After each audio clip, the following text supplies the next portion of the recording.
Bamboo ornament. Ay, standing desk.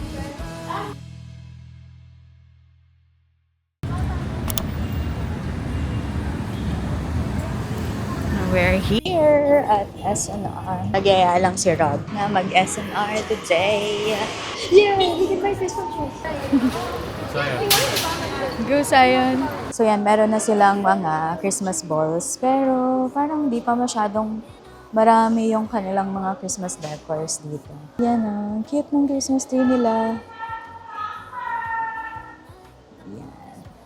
Ito, sobrang laki. I guess mga 9 feet or 10 feet ito. So, ito din. Ang cute nitong Christmas wreath. Oh, Made for decoration. ang ganda, Zoe. Look, oh. It's so cute. But we can't put it on the door. Why? Oh yeah, the wind. Oh, it's a Christmas village. Ang cute! So, ganito ang itsura niya. How much is this? So, this one is 4,999. So, for this Christmas village, this one is almost, piso na lang, 5,000 pesos na. This one is the jumbo ornament. Ang laki nito, as in, mas malaki pa siya sa basketball, no? So, this one naman is 6,999. So, almost 7,000 na siya. Pero sobrang laki nito. Ang laki-laki nitong Christmas ornament na to. And this one naman ay LED pathway lights naman siya. So, this one is 1,799. So, pang pathway naman yan. Hindi ko masyadong nakikita ang mga bagay-bagay. Nakalimutan ko yung salamin ko sa bahay. Oh, what's that? Oh, it's a wrap. It's a wrapper. Christmas wrapper. Yeah. Ang dami na ng Christmas wrapper. So, this one ay mga bowls naman siya na Christmas decor. So, this one is buy one, take one. Guys, buy one, take one na to. For 999 pesos. This one naman is 4,999. It's an advent calendar. Cute. Grabe, it's an advent calendar. 5,000? Yeah, that's For an 5,000 for an advent calendar. This one naman is, it's the same. It's 4,999 then. And then this Christmas tree, this one is 4,499. And the nativity set. So meron silang nativity set. Ang laki no, Zoe. Sobrang laki nito. It's 6,999. 7,000. So, tignan nyo kung gaano siya kalaki. Yan. Ganyan siya kalaki. Sobrang laki niya. Yan. Ito. Meron din silang ganito. Yan. So, magkano yan? How much is that one? Wala siyang price. Ay, it's 749. This one, ayan. Yung mga parang, siya, snow globe lantern. So, iba't ibang design. So, meron siyang ganyan, ganito. That one. And then this one, Christmas tree. And it's 2,199. This one naman, yan. Oh, this one is a Holy Family. That's a Holy Family. And that's 3,499. Oh, this one. It's the same like the other one. Oh, cute na ito. Oh, this one ay glass trees. So, set na siya for 1,499. And this cute little bear. This one naman is 2,999. And then, meron din dito na snowman. And this also is 2,400. Oh, that's this one. So, itong snowman and this Christmas tree, that's 1,999 pala. That one? That what you're looking for? How much is it? 3,300. That's the one. Except for the one in the Dubai. The white plates. Mommy! Mommy!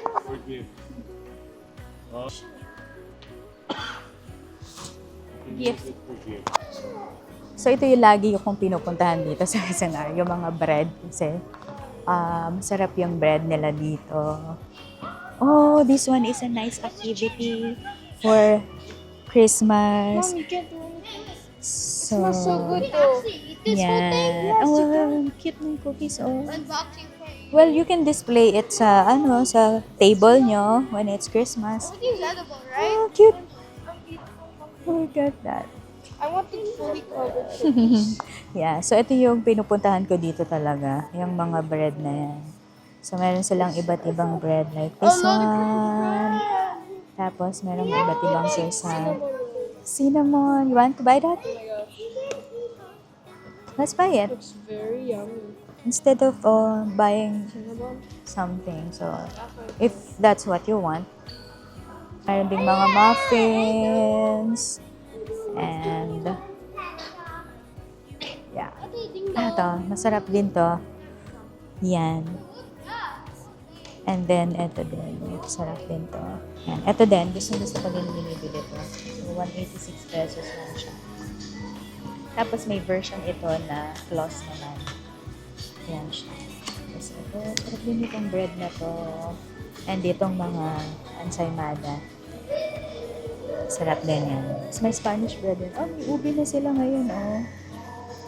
And so, meron din cheese, garlic na full bread. Ayan. So, cheese roll. Ang sarap ng cheese roll. Ang lambot ng bread nila. Tapos, ito din, cinnamon, sticky buns. Ito yung, masarap din dito. Meron siyang dulce de leche na, parang siyang ensaymada, pero meron nga siyang dulce de leche. So, yan yung masarap. Pag plain naman ang gusto mo, meron din sila. Yan siya. So, yan. Dito ako lagi pumupunta dahil I'm a bread person. So, mahilig talaga din ako sa tinapay. Wait lang.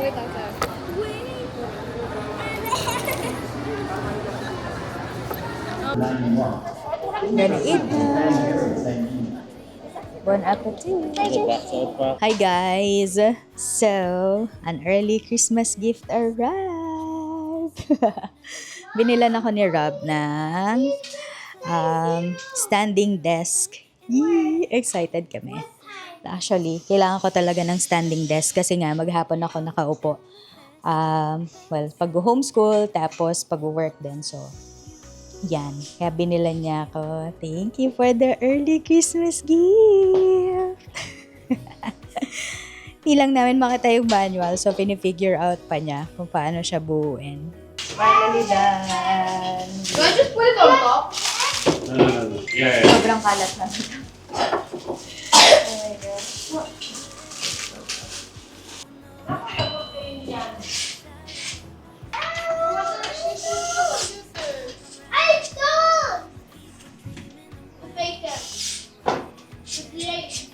Hindi niya yung problema kasi ito mga. Hi guys! Good afternoon. It's already afternoon. Ang oras na ba? 2:42. Ayan, medyo masama yung aking boses kasi tinamaan ako ng cough. Yun, nahawa ko sa mga bata kaya ganyan yung boses ko. But anyway, ang tagal na pala nito so hindi ko pa na-unbox siya. Ito pa yung mga pinamili ko nung 11/11. So, buksan lang natin sila para at least makita na natin kung ano yung itsura ng mga pinamili ko. Ano ba tong mga pinamili ko? Kasi nga, tagal na nitong nandyan lang sa couch namin. So, hindi pa namin binubuksan. Kasi sobrang busy din ng schedule namin. Kaya, yun. So, I guess ito yung binili ko na lagayan siya ng mga kutsilyo, tsaka mga sandok, ganyan. Kasi nga, luma na yung lagayan namin ng sandok. Open tayo. Wala ko nga, ano bang itsura nito? Ayun, oo nga, ito nga yun. So, ito yung binili ko, nalagayan siya. Ang laki pala niya, akala ko maliit lang siya. So, malaki pala, parang basurahan no? Pero yan, so meron siyang mga lagay ng kutsilyo dito, tapos pwede din dito yung mga sandok. And then, itong bilog, di ko lang alam kung anong para saan siya. So, yan yung isang binili ko. Next ay ito naman. So, alam ko, ang isang binili ko din ay yung lagayan naman ng sponge, lagayan ng sabon, or dishwashing liquid. Kasi nasira na yung binili ko dati na ganun dahil luma na din. Ito na siya. Ay, Yan. So, eto yung itsura niya. Ayan. Diba? Mga nanay finds talaga tayo. Ayan. So, nakaslant itong nasa ilalim para at least pagka tutulo na lang yung tubig pagka merong, halimbawa ginamit yung sponge, tapos nilagay mo dito, so tutulo na lang yung tubig. Tapos pwedeng dun sa edge nung lababo mo siya ilalagay para diretso na yung tubig doon. O, di ba? So, yan yung binili ko. Parang di naman siya plastic. Metal lang, metal din siya. Oo nga, metal nga siya. Kasi madaling makalawang tong ganito eh. So, yan. Kaya nag-decide nga ako na plastic yung bilhin. Pero, ang mali yung pinadala sa atin. So, ito ay hindi ko sure kung ano naman ito. Ito pala yun. So, ito naman, yung panlinis ng eyeglasses. Well, nakita ko to sa TikTok. Sabi ko, gusto kong bumili at try sa sunglasses, sa eyeglasses ko. Kasi nga, minsan, kapag halimbawa, linis, ganyan, ang bilis lang mag-alikabok ng salamin. So, ganito yan. Ang dami niyan laman, no? Tapos, panlinis daw talaga siya sa eyeglasses or sunglasses or sa mirror. So, pwede siya. Tingnan natin yan. Titignan ko to. Lagyan natin ng review kung okay siyang gamitin. So, para siyang wet wipes. Pero pang ano talaga siya, pang mga lenses. So, yun nga, kagaya ng eyeglasses. Tapos, ng mga mirror. Siguro pwede din sa kotse. Cellphone, pwede din pala sa cellphone. Panlinis din. Ito, ang liit naman ito. Ano kaya to? Hindi ko na matandaan ko ang mga pinamili ko. Wait, tignan natin. Okay. May plano kasi akong project na gawin this Christmas. So, parang meron akong ginawa na modern ampaw or yung money envelope. So, meron pa akong ulit gagawin na project, another project. So, parang ito naman ay yung dome ito. Ito din nga halos yung ginagamit kapag dun sa mga lip balm or lip gloss.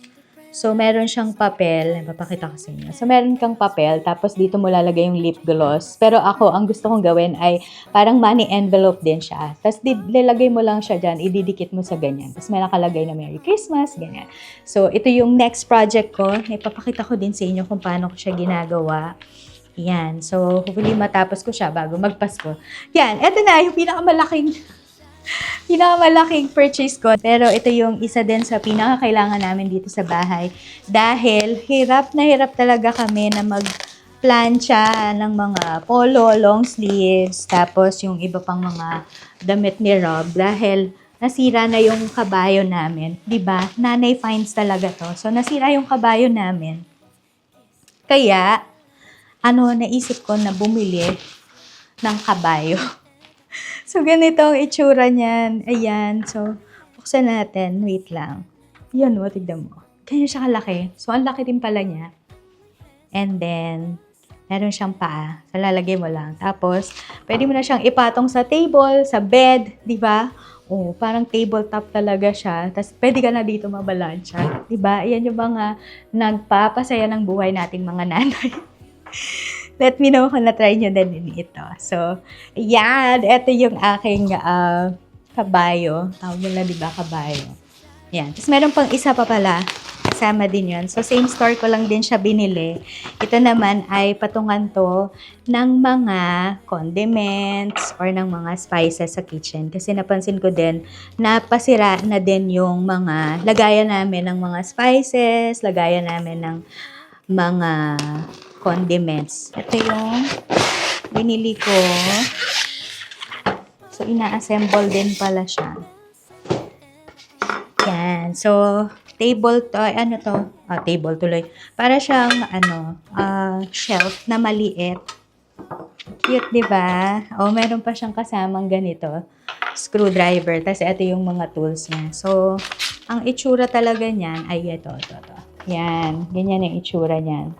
Pagka nabuo. Hello again. So, nandito na ako sa aking home studio office. So, ngayon pala ako mag-start magtrabaho.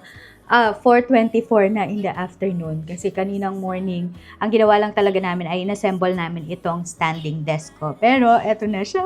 Tapos na yung aking standing desk. And, hindi ko na-expect na ganito siya kalaki. Ang laki niya. So, L-shape siya. Tapos, nandito yung computer ko. Tapos, meron pa akong space dito. ito na lang yung working space ko, no? Working table. So, halimbawa, meron akong mga ginagawa, like, for example, mga envelopes. Yan. Pwedeng dito sa side na to gagawin. Kaya, yan, napakagaling kasi ano to parang pangarap ko lang to dati. Tapos niregaluhan ako ni Rob ng standing desk kasi kailangan talaga mag-flow nung dugo ko sa katawan kasi pagka nakaupo talaga ng matagal, ng buong maghapon, yun, hindi nagsisirculate yung dugo natin ng maayos. Kaya paggabi talaga, sobrang sakit ng mga binti ko. Sometimes hindi ko ma-explain kung saan masakit kasi nga, ang sabi nila, kasi lagi nakaupo. Kaya, kinakailangan ko ng standing desk. So, ito yung standing desk. Papakita ko sa inyo. So, meron siyang button dito na pinipindot. Tapos, para siya bumabatas para tumaas. So, pakita ko sa inyo kung hanggang saan ang kanyang binababa. So, yan. So, yan, ganyang kababa. Tapos, pwede na akong umupo sa aking computer chair and then mag-work. Now, kapag napansin ko na kailangan ko ng tumayo dahil sumasakit na yung mga binti ko, so meron ka lang din pipindutin na button dito para naman aangat siya. Oh, di ba? Ang saya! Sobrang nakakatuwa tong standing desk. So, naaliw lang ako. Tapos, meron din ditong parang drawer na nandito na din yung mga ballpen na kailangan ko. Tapos, yung iba pang, lalagay ko na lang siguro dito yung mga iba pang tools na kailangan ko right away kapag nagtatrabaho ko. So, dito ko na lang nilagay yung mga scissors ko. Tapos, yung mga rulers. Tapos, yung mga crafting tools na ginagamit ko din kapag nagtatrabaho ako. So, yan. Plano kong lagyan ng mga frames, kaya lang hindi pala pwede dahil standing desk nga siya. So, bababa siya, tapos tataas din, aangat, ganyan. Yan. Ngayon, ang gagawin ko pala ay ito. So, meron akong na-receive na order na ganito. So, this one ay modern na money envelope siya. Tatlo yung colors na ginawa ko. So, meron akong ginawa na green, yellow, tapos red. Pinost ko to sa aking socials kahapon. Tapos, kagabi, naka-receive ako ng message. So, sabi niya, mag-order siya ng color red na 20 pieces. So, yan yung gagawin natin. Magpiprint ako nitong mga ito. And then, meron din ako isa pang project na gagawin kasi, ang tagal ko na nakaprint ng mga ito pero hindi ko pa siya na-assemble dahil ang dami nang nangyayari, ang daming ganap sa ating buhay at bahay. Ayan. So, ito ay affirm siya. So, this one is a journal. Day by day affirmation from God. So, every day ay meron ka mababasa na Bible verse. Tapos, iba't ibang klaseng mga layout and design yan. Tapos, dito sa kabilang page naman, nandito yung mga question prompts na pwede mong sagutin. So, parang somewhat journal diary na rin siya para sa atin. So, tatlo yung colors nito. Itong parang purple-ish. And then, meron ding parang maroon and merong color pink. So, ito yung gagawin ko ngayon kasi ang tagal na nitong nakaprint. Ngayon ko pa lang siya i-assemble. Dahil i-release ko yung commercial license nito sa ating community doon sa Graceful Homeschooling Plus. By the way, yung Graceful Homeschooling Plus ay community ito ng mga individuals na yung desire talaga na makapag-create ng mga paper products kagaya ng mga ganito. So, yan. Ang ginagawa namin, nag-release kami ng commercial license para lang magkaroon sila ng rights na ibenta din yung mga ginagawa naming mga paper products. So, yun yung nangyayari within the community at marami pa. Actually, marami pang nangyayari dun sa community ng Graceful Homeschooling Plus. So, ngayon, ang gagawin ko na ay mag-check na ako ng aking email. So, dalawa kasi yung email natin. So, merong personal email ko, tapos meron ding email for Graceful Publication. So, check ko lang yun, and then check ko lang din yung Facebook, check ko lang din yung YouTube channel, kasi sometimes yung mga comments din, ang dami na. Sorry, pagpasensyahan nyo na ako kung naiwanan ko talaga or nabitawan ko yung pagsagot sa mga comments sa YouTube.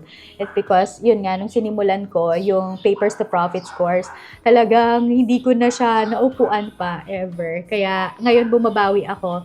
I make time talaga to really sit down and then sagutin yung mga comments sa ating YouTube channel. So, pagpasensyahan nyo na yung mga naririnig yung kahol-kahol at mga ayan, huni ng ibon yan. Masaya naman yung huni ng ibon. So, yan. Tapos, check ko din yung aking Shopee kasi titingnan ko kung meron akong orders. So, let's see kung meron tayong order sa Shopee. Ayan. So, meron tayong order sa Shopee. At ang orders niya ay mga soap, devotional notebook, or journal for kids. Yan, meron siyang 2, 4, 5 na orders ng soap. Nakakatuwa tong soap kasi at an early age, matututunan na talaga ng mga bata na magbasa ng Bible. Tapos, pag-aralan talaga as in Bible study para sa mga kids. So yan, meron siyang 2, 4, 5 na orders. Ayan, so gagawin ko muna yung aking mga projects or mga orders ko. May papakita pala ako sa inyo. Ang cute neto, tingnan niyo. So, Christmas ornament siya. Tapos, acrylic yan. Yan. Tapos, pwede mo siyang lagyan ng picture sa loob. So, meron ako dyan. Yan, picture namin sa Japan. So, nag-print lang ako ng mga pictures namin sa Japan. Dahil nga, meron ako binili. Ang tagal na nito dito. Hindi ko lang siya natatapos-tapos talaga or nasisimulang gawin. Pero yan. So, iba-ibang klaseng shapes yung nabili ko. So, merong circle. Tapos, meron din na parang snowflake, and then meron ding star. Yan. So, nag-print na ako. Tapos, yan yung nilagay ko dito sa loob niyan. So, madali lang siya. So, tatanggalin mo lang yung pinaka-handle. Tapos, i-open mo lang siya na ganyan. Parang ano lang, no? Parang yung powder na ginagamit natin. Pero, diba? Ayan na. So, makikip mo na yung memory mo. So, kasi gusto namin na meron kaming talaga, lalagay sa Christmas tree namin na nagre-remind sa amin of how faithful God is sa aming mga prayers na makapunta ng Japan. So, iyan. Diba? So, full of memories. Tapusin ko lang lahat ng mga to.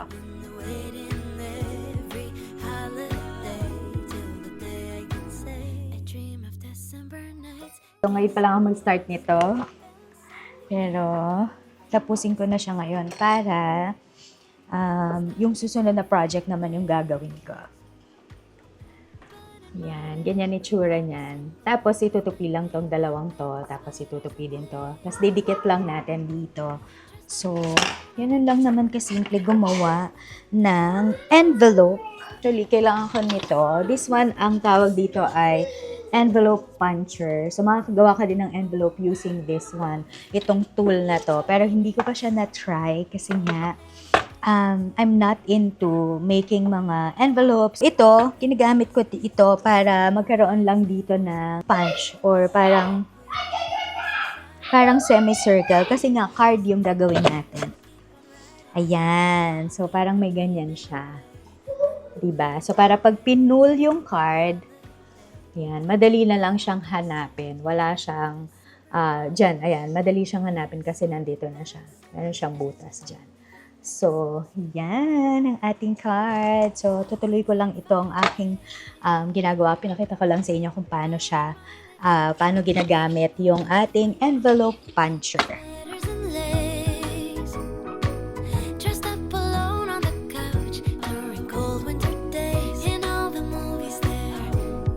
So, I'm done na with the 20 pieces na money envelope. So, ang gagawin ko na lang ay didikitan ko na lang. Usually, white glue lang naman ang ginagamit kong pandikit. So, ang gagawin ko na lang din pala ay yung insert niya. Yan. So, ito pa yung ikakat ko para dyan ilalagay yung mga bills kasi. Yan, nakalagay dyan, nakaklip dyan yung mga bills. Pero tonight siguro gagawin ko pa to. Or kaya meron pa pala akong isang gagawin yung manual for couples getaway. So next week na yung couples getaway. Kaya kailangan matapos na namin ngayon yung manual. So yan! So thank you so much for joining me in this vlog. So huwag niyo kalimutan na mag-subscribe. So click niyo lang yung subscribe button at i-turn on niyo na din yung notification bell para hindi niyo na-miss yung mga vlogs ko na kagaya nito at yung iba pang mga contents na makakatulong sa inyo bilang mga nanay, inay, homeschooling moms, and stay-at-home moms. So, there. So, thank you so much and I hope to see you again on my next one. I will see you around. Bye, everyone!